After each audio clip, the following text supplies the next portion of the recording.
नमस्कार, जय Hind, Vande Mataram. The crime series 18 के इस एपिसोड में मैं नीरज पुंडीर आप सभी का हार्दिक स्वागत और अभिनंदन करता हूं और आशा करता हूं कि आप और आपका परिवार बिल्कुल स्वस्थ होंगे, सुरक्षित होंगे। इंसान का दिमाग बहुत पावरफुल चीज़ है। अपने इसी दिमाग का इस्तेमाल करके इंसान ने अपनी सहूलियत की सारी चीज़ें बनाई। आप अपने चारों तरफ देखिए, हवाई जहाज़, कंप्यूटर, हज़ारों तरह की मशीनें और आसपास जहाँ तक आपकी नज़र जा सकती है, आप वहाँ जब देखेंगे तो आपको समझ आएगा कि हर चीज़ इंसानी दिमाग की उपज है। और जब ये इंसानी दिमाग जुर्म की तरफ बढ़ता है तो वहाँ भी कुछ ऐसा कर गुज़रता है जिसे देखकर, जिसे सुनकर हर कोई हैरान हो जाता है और कहता है कि कमाल है, जुर्म करने के लिए इतना दिमाग कोई कहाँ से लगा सकता है। आज की कहानी एक ऐसे ही व्यक्ति की है जो पेशेवर मुजरिम तो नहीं था, बल्कि एक पढ़ा लिखा इंजीनियर था।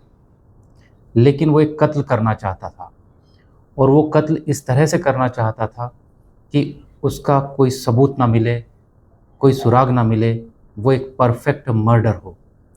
परफेक्ट मर्डर का मतलब था कि ताउम्र जिसका कोई सुराग ही पुलिस को ना मिले और वो हमेशा आज़ाद रहे।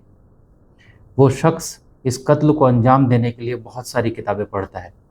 वो बाकायदा यूट्यूब पर वीडियोस देखता है, तरह तरह के सीरियल देखता है, उसके अलावा नॉवेल्स पढ़ता है और बहुत सारे क्राइम्स के केसेस की स्टडी भी करता है। वो सारी तैयारी इसलिए करता है क्योंकि उसे ठीक 10 महीने के बाद एक परफेक्ट मर्डर करना था। वो इस परफेक्ट मर्डर को करने के लिए पूरी कहानी लिखता है। 10 दिन बाद क्या करना है, 20 दिन बाद क्या करना है, फिर 1 महीना बाद क्या करना है। जिस तरह से एक फिल्म की कहानी लिखी जाती है, उसी तरह से उस शख्स ने एक मर्डर को करने की पूरी कहानी लिख डाली थी। 5 नवंबर 2018 ये वो तारीख थी जब शुरुआत होती है इस कहानी की। राजस्थान का एक ज़िला है सीकर। सीकर ज़िले में हाईवे के किनारे कुछ लोग जब वहाँ से गुज़र रहे होते हैं तो उनको एक शख्स ज़मीन पर पड़ा हुआ दिखाई देता है। वो लोग आगे बढ़ते हैं और उसके पास जाकर देखते हैं तो पता लगता है कि ये एक लाश है। तुरंत वो लोग पुलिस को फ़ोन करते हैं और फिर पुलिस वहाँ पहुँच जाती है। पहली नज़र में ही पुलिस पहचान जाती है कि ये कोई एक्सीडेंट का केस नहीं है, बल्कि उस शख्स को बेरहमी से पीटा गया था और फिर उसका कत्ल कर दिया गया था। अब पुलिस लाश को पोस्टमार्टम के लिए भेज देती है। कातिल को ढूंढना तो बहुत दूर की बात थी। फिलहाल तो पुलिस को ये पता लगाना था कि आखिर कत्ल जिसका हुआ है वो इंसान कौन है, क्योंकि पुलिस को लाश के पास से कोई ऐसा सबूत नहीं मिला था, कोई ऐसा आईडी कार्ड, कोई ऐसा डॉक्यूमेंट या कोई ऐसा निशान जिससे उस लाश की पहचान की जा सके। फिर भी पुलिस अपनी तरफ से पूरी कोशिश करती है। उसके फ़ोटोग्राफ्स लिए जाते हैं, पोस्टर बनाए जाते हैं, पैम्पलेट्स बांटे जाते हैं और उसके डीएनए सैंपल वगैरह भी कलेक्ट करके रखे जाते हैं। उसने जो कपड़े पहन रखे थे उनको भी संभाल करके मालखाने में जमा कर दिया जाता है। इसके बाद पुलिस उसके बहुत सारे फ़ोटोग्राफ्स खींचती है, साथ ही साथ वीडियोग्राफी करती है और आसपास के थानों में और आसपास के जो बॉर्डर के राज्य थे उनके थानों में उसकी सारी डिटेल्स भेज दी जाती है ताकि कहीं से कोई सुराग मिल सके। अब लाश को कब तक रखा जा सकता था, इसलिए पुलिस ये सारी कार्रवाई करने के बाद उस लाश का अंतिम संस्कार कर देती है। अब पुलिस वेट करती है, इंतज़ार करती है कि कोई आए और बताए कि ये लाश किसकी है। तो अब इंतज़ार करते करते 1 महीना बीत जाता है, फिर 2 महीने, फिर 3 महीने और ऐसे करते करते पूरे 10 महीने बीत जाते हैं। ना मरने वाले का कोई पता चलता है और ना मारने वाले का कोई सुराग मिलता है। अब सीकर पुलिस ने राजस्थान के अलावा सारे बॉर्डर वाले स्टेट्स में भी इसकी तस्वीरें और पहचान के सामान की तस्वीरें भेज दी थी। तो अब तक 10 महीने बीत चुके थे लेकिन कहीं से कोई रिस्पॉन्स नहीं मिला था। इसलिए सीकर पुलिस भी इस केस को ठंडे बस्ते में डालकर बैठी थी। अब लगभग इस केस को पुलिस ने भुला ही दिया था कि अचानक 8 सितंबर 2019 को उत्तराखंड के देहरादून से पुलिस सीकर पहुंचती है। पुलिस की इस टीम में 5-6 लोग थे। गाड़ी थाने के बाहर रोकते हैं, फिर थाने के अंदर जाते हैं। वो अपनी पहचान दिखाते हैं और सीकर पुलिस से कहते हैं कि हमें एक केस के सिलसिले में आपकी मदद चाहिए।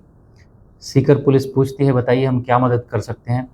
तो वो एक तस्वीर दिखाते हैं और कहते हैं कि हमें इस व्यक्ति की तलाश है। तस्वीर को टेबल पर रख देते हैं। अब सारे पुलिस वाले इकट्ठा हो जाते हैं और उस तस्वीर की तरफ देखते हैं।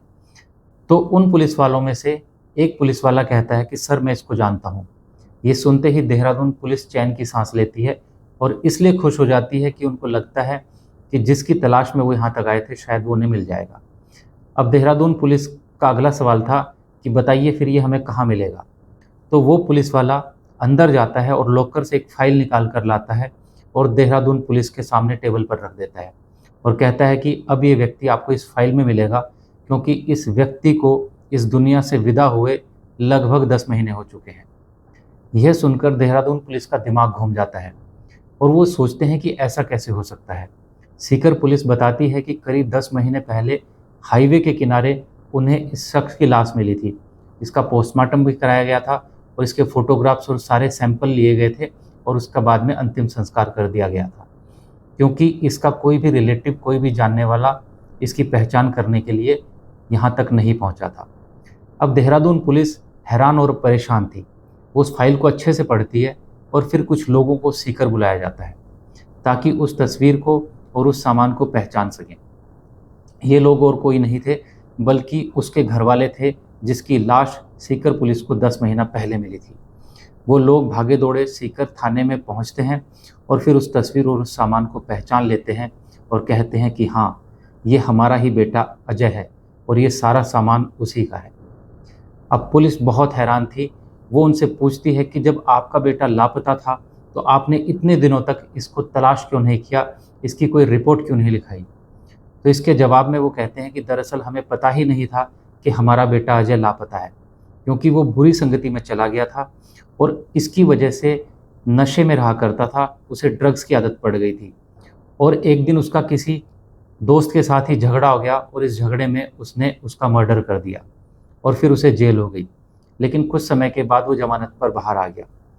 उसकी वजह से समाज में, बिरादरी में हमारी बहुत बदनामी हो चुकी थी, इसलिए हमने उसे घर से निकाल दिया और उसके बाद हमने कभी उसकी कोई खबर नहीं ली।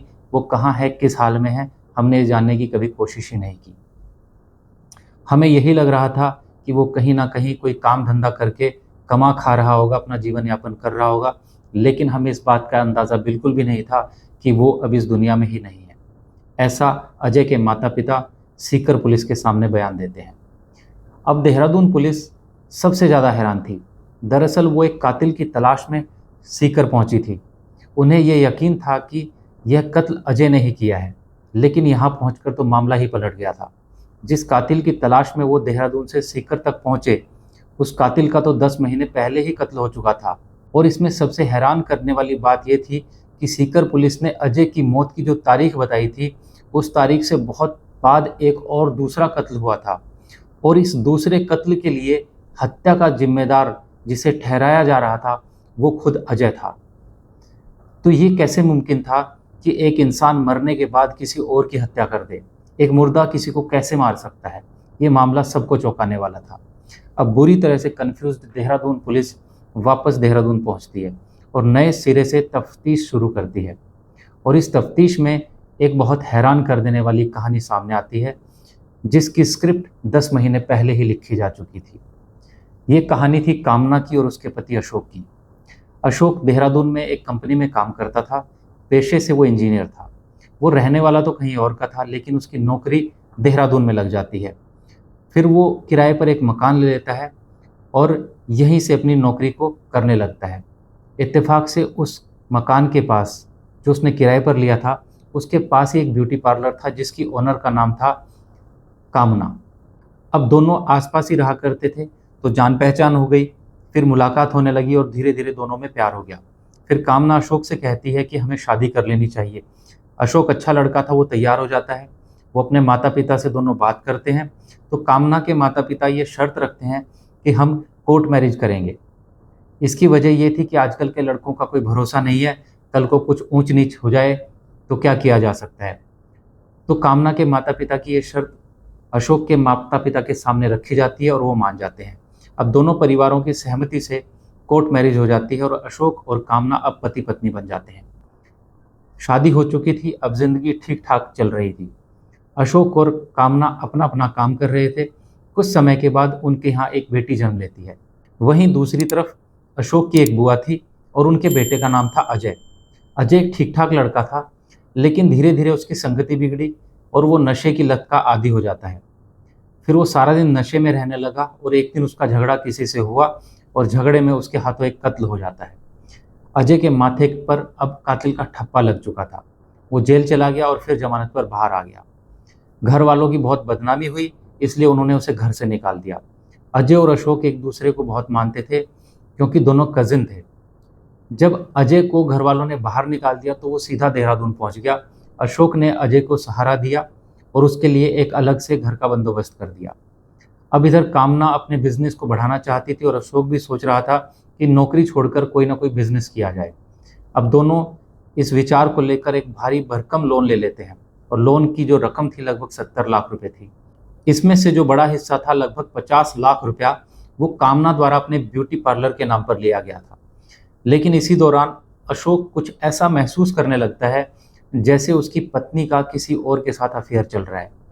और ये अफेयर किसी और के साथ नहीं, बल्कि जिस बैंक से लोन लिया जा रहा था उस बैंक का जो एजेंट था जिसने ये लोन दिलवाया था उसी के साथ था। क्योंकि वो अक्सर लोन दिलवाने के नाम पर किसी न किसी वक्त कामना के पास आ जाया करता था और काफ़ी देर उससे बात किया करता था। इसके अलावा कामना भी कई बार लगातार बहुत देर तक उस एजेंट से फ़ोन पे बात किया करती थी। और इन सारी एक्टिविटीज़ के चलते अशोक के मन में ये बैठ जाता है कि हो ना हो कामना का उस एजेंट के साथ अफेयर चल रहा है। इसी बात को लेकर हमेशा दोनों में झगड़ा होने लगता है। कामना अशोक को लाख बार समझाती है कि ऐसा कुछ नहीं है, वो सिर्फ लोन की वजह से उसे फ़ोन करती है या उससे मिलती है। लेकिन अशोक था कि उसके मन में एक वहम पैदा हो चुका था। धीरे धीरे वक्त गुजरने लगता है, फिर अशोक का शक और बढ़ता चला जाता है। वो मन ही मन सोच लेता है कि वो कामना से सच्चा प्यार करता था, लेकिन कामना उसे धोखा दे रही है। और यही सोचते सोचते वो ठान लेता है कि कामना को वो जिंदा नहीं छोड़ेगा, वो उसका कत्ल कर देगा। उसके मन में दूसरी तरफ एक लालच भी आ चुका था। वो सोचने लगता है कि अगर कामना का कत्ल कर दिया जाए तो पहली बात तो ये है कि उसे उसके किए हुई की सज़ा मिल जाएगी, और दूसरी बात ये कि 70 लाख में से जो 50 लाख रुपया है वो तो कामना के नाम पर ही है। जब कामना ही नहीं रहेगी तो लोन कौन भरेगा, और इस तरह जो कुछ भी बचेगा वो उसके पास ही रह जाएगा। अब अशोक एक तीर से दो शिकार करने वाला था। अशोक तय कर चुका था कि वो कामना का कत्ल करेगा, लेकिन कत्ल इस तरह से करना चाहता था कि उसका कोई सुराग ना मिले, कोई सबूत ना मिले, वो कभी किसी के हाथ ना आए। यानी वो एक परफेक्ट मर्डर करना चाहता था। इसके चलते वो बहुत सारी किताबें पढ़ता है, कहानियाँ पढ़ता है, जासूसी उपन्यास पढ़ता है, यूट्यूब पर अलग अलग तरीके सर्च करता है कि किस तरह से कत्ल किया जाए, और बहुत सारे मर्डर केसेस की स्टडी करता है। मतलब ये था कि वो जितना आइडियाज़ ले सकता था उतने आइडियाज़ लेता है। अब आखिरकार उसे एक आइडिया मिल जाता है जिसकी उसे तलाश थी।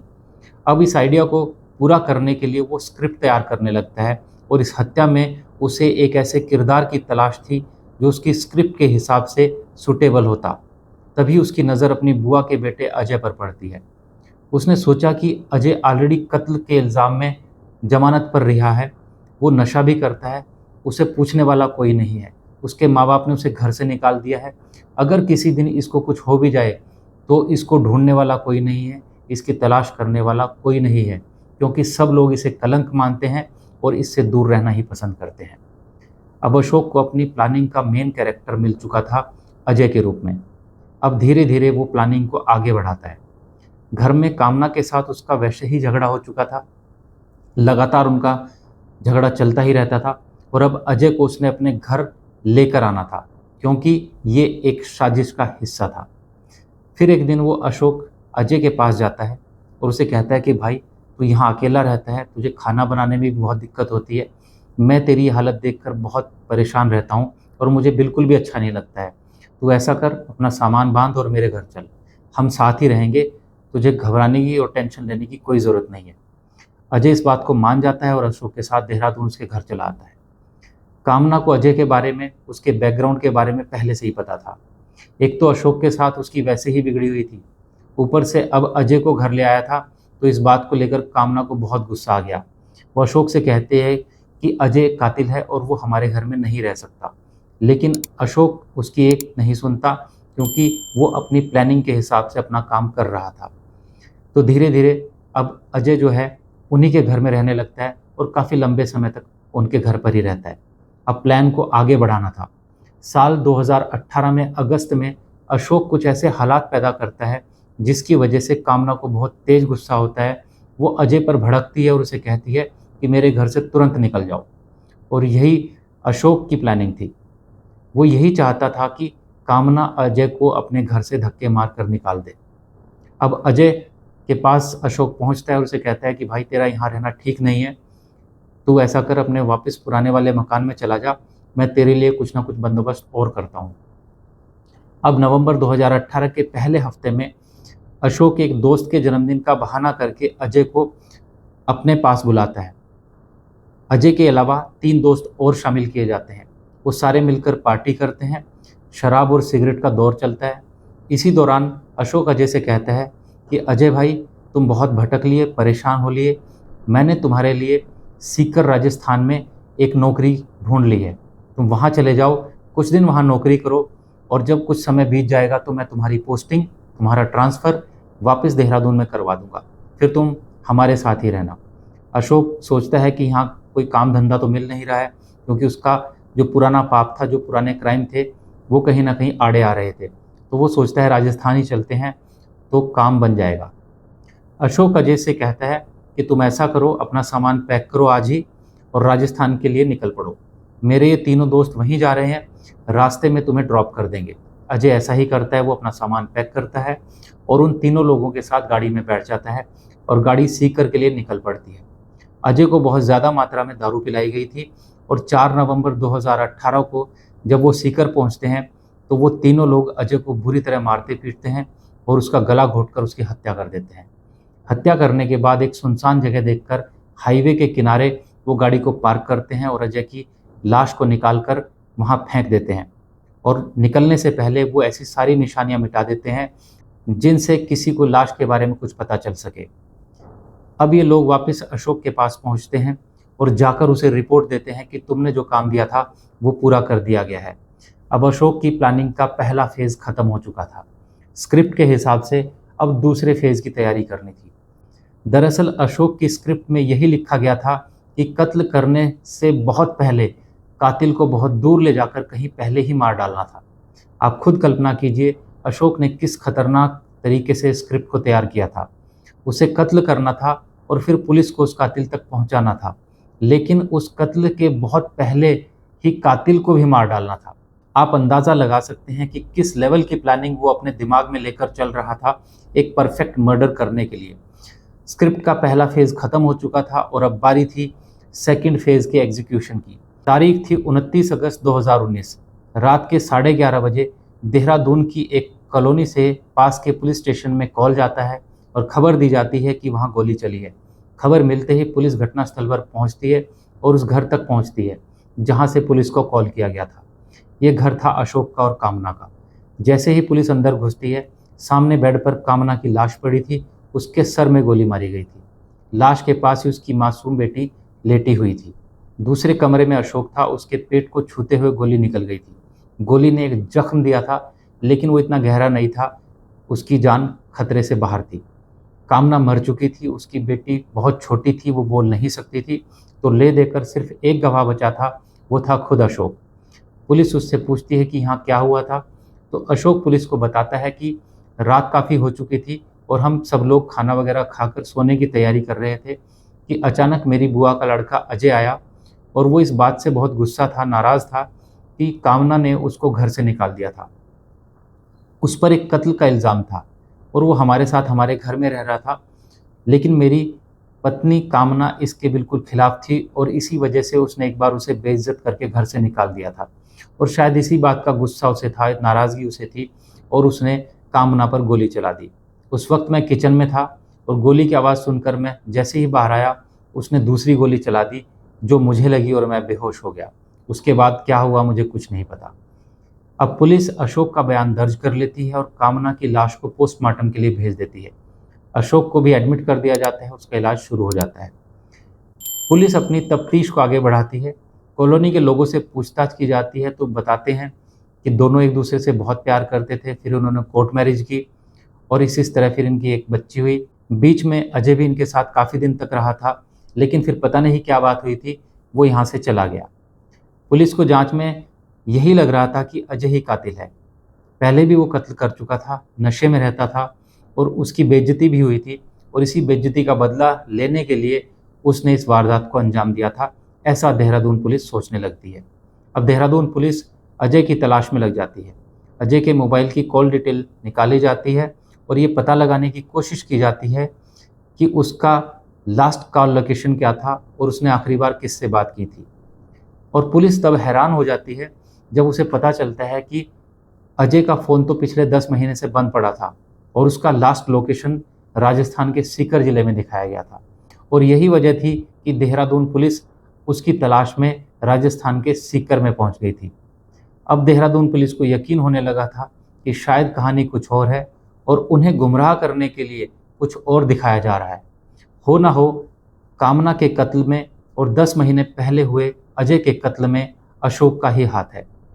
देहरादून पुलिस को ये पक्का यकीन हो गया था, इसलिए पुलिस चुपचाप अशोक के मोबाइल को सर्विलांस पे लगा देती है और ये जानने की कोशिश करती है कि अशोक का इस हत्याकांड में हाथ है या नहीं। पुलिस अशोक के कॉल डिटेल रिकॉर्ड्स को निकालती है और ये जांच पड़ताल करती है कि उसकी बात कहाँ कहाँ हुई, किस किस से हुआ करती थी। और उन्हें पता चलता है कि जिस रात कामना का कत्ल हुआ उससे कुछ दिन पहले अशोक 2 लोगों से बात करने लगा था, मगर कामना के कत्ल हो जाने के बाद अशोक और इन दोनों लोगों के बीच में दोबारा कभी कोई बातचीत हुई ही नहीं थी। अब पुलिस इस सवाल का जवाब अशोक से पूछती है तो वो कहता है कि वो मेरे बचपन के दोस्त थे, स्कूल में मेरे साथ पढ़ा करते थे, इसलिए उनसे बातचीत हो जाया करती थी। लेकिन पुलिस कहती है कि ये तुम्हारे कैसे दोस्त हैं? जब से तुम्हारी पत्नी का कत्ल हुआ है उस दिन से लेकर आज तक ना तुमने इन्हें कॉल किया और ना इन्होंने तुम्हें कॉल किया, इसकी वजह हमें बताओ। इस सवाल का कोई जवाब अशोक के पास नहीं था। तो इस तरह से पुलिस का जो शक था वो अशोक पर गहरा जाता है। अब पुलिस अशोक पर नज़र रखती है और उन दोनों लोगों के मोबाइल को सर्विलांस पर लगा देती है। कुछ दिन बाद पुलिस उनको उठा लेती है और उनसे ताबड़तोड़ पूछताछ करती है। पुलिस की सख्ताई के सामने वो मुंह खोल देते हैं और सारी सच्चाई उगल देते हैं। वो कहते हैं कि उन्होंने जो भी किया वो अशोक के कहने पर किया, हमें तो पैसे मिले थे, ये सारा प्लान तो अशोक का था। वो कहते हैं कि अशोक ने ही कामना का कत्ल करवाया और उसका इल्ज़ाम अजय के सर मढ़ दिया, जबकि उसने 10 महीने पहले ही अजय को मरवा डाला था। अशोक ने ये सोचा था कि पुलिस अजय को ढूंढती रहेगी और चूंकि अजय इस दुनिया में है ही नहीं तो कभी पकड़ा भी नहीं जाएगा और इस तरह कामना की हत्या का केस पुलिस के लिए एक पहेली बन जाएगा और धीरे धीरे इस केस को सब भूल जाएंगे और वो हमेशा के लिए आज़ाद रहेगा। फिर दोनों लोगों को अशोक के सामने बिठाया जाता है और अशोक फिर कबूल कर लेता है कि उसी ने अजय को मरवाया और फिर कामना की हत्या कर दी। इसकी वजह मैं आपको पहले ही बता चुका हूँ कि उसे अपनी पत्नी पर शक था, पैसे का लालच था और वो एक परफेक्ट मर्डर करना चाहता था। अशोक के कबूलनामे के बाद फिर उन तीनों हत्यारों तक पहुंचा जाता है जिन्होंने अजय का गला घोंटकर हत्या की थी। अब अशोक के साथ साथ पुलिस अजय और कामना के हत्यारों को गिरफ्तार कर लेती है, मुकदमा चलाया जाता है और इन सबको जेल भेज दिया जाता है। मैंने आपको पहले भी ये बातें बताई हैं कि क्राइम की दुनिया की एक सच्चाई ये भी है कि अगर पुलिस अपनी पर आ जाए तो फिर कातिल कितना भी दिमाग क्यों ना लगा ले, भले ही उसे ढूंढने में 1 महीना लगे, साल लगे या फिर कई साल लगे, लेकिन पुलिस के हाथ उसके गिरेबान तक पहुंच ही जाते हैं। तो ये थी आज की कहानी। आज का एपिसोड यहीं खत्म होता है। सच्ची घटनाओं और अच्छी कहानियों का ये सफ़र यूं ही जारी रहेगा। अगर आपको ये एपिसोड पसंद आया हो तो हमारे चैनल को लाइक, शेयर और सब्सक्राइब ज़रूर करें। धन्यवाद।